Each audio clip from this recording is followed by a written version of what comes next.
Did you just catch that magic trick?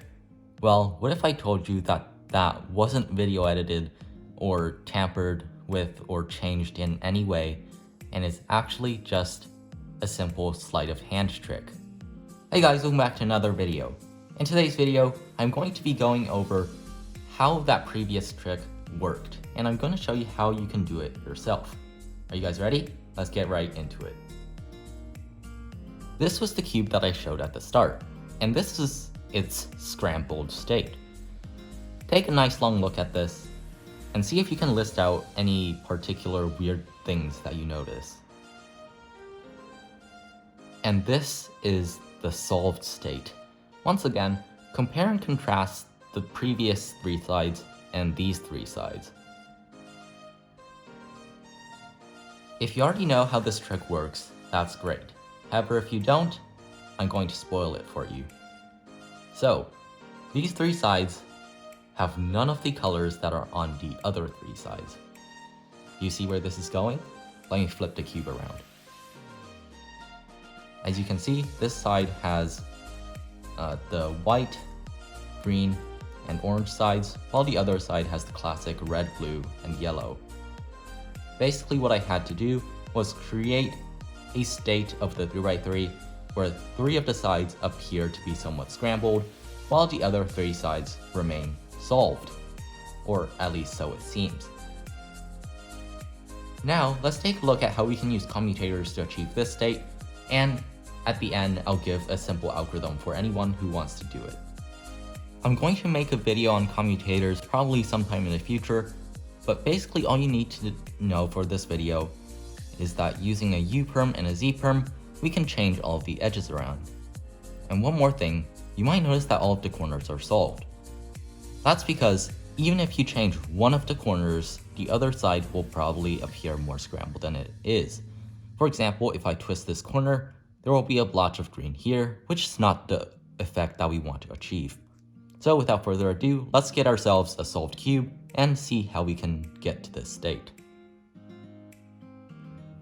First step is to cycle these three edges around.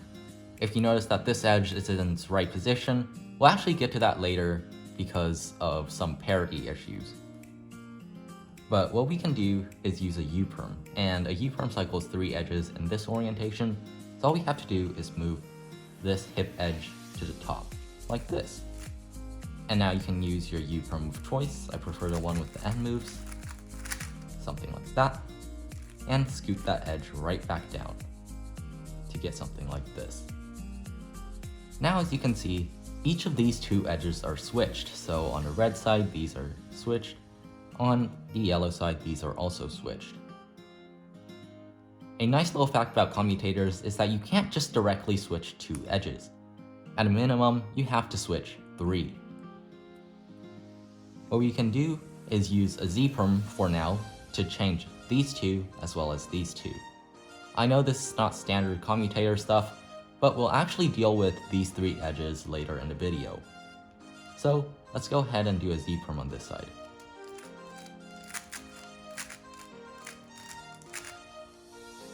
Now let's just do some AUF, and there we have it. These two edges are now switched. Let's repeat this on the remaining two sides.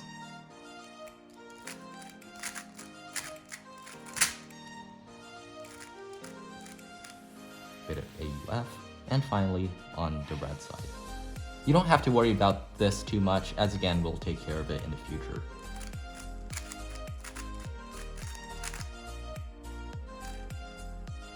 And now our cube is getting a little bit closer to the state that we wanted in. Let's take a look at the back. As you can see, this hip edge is rotated where it's supposed to be. This edge is supposed to go here, and this edge is flipped and is supposed to go there. I'll do one algorithm and I'll kind of explain it after because it gets a little bit more clear. You want to flip these two edges. I'll use this algorithm, but you can use anything you want.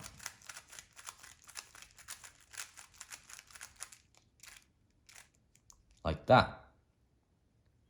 And now we have this edge and this edge that needs to swap. And once again, because of how commutators work, you can't just switch these two edges. What we need is to put two edges here that we also need to switch. because we can't directly switch these edges, as that's sort of the effect that we want, what we can do is switch these two edges. So we can pick 2 of the 3 here. We can move this here to one of the switching positions and move this up here to another one of the switching positions.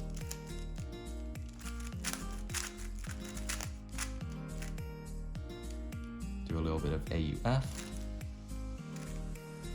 And there we have it. We oriented these 2 edges, as well as sort of got the cube, or at least 3 sides of the cube in a scrambled position, and 3 of the other sides in a solved position. I know this is not exactly what we have here, but it's close enough to fool your audience. Lastly, I want to share a very simple algorithm that you can use to achieve similar to the state that we had before. This algorithm is from MeNotFit on Reddit. I'm not sure how to pronounce your name, so I'm hoping I'm getting it right. But anyway, it's on the screen, and if you want the execution, it's something like this.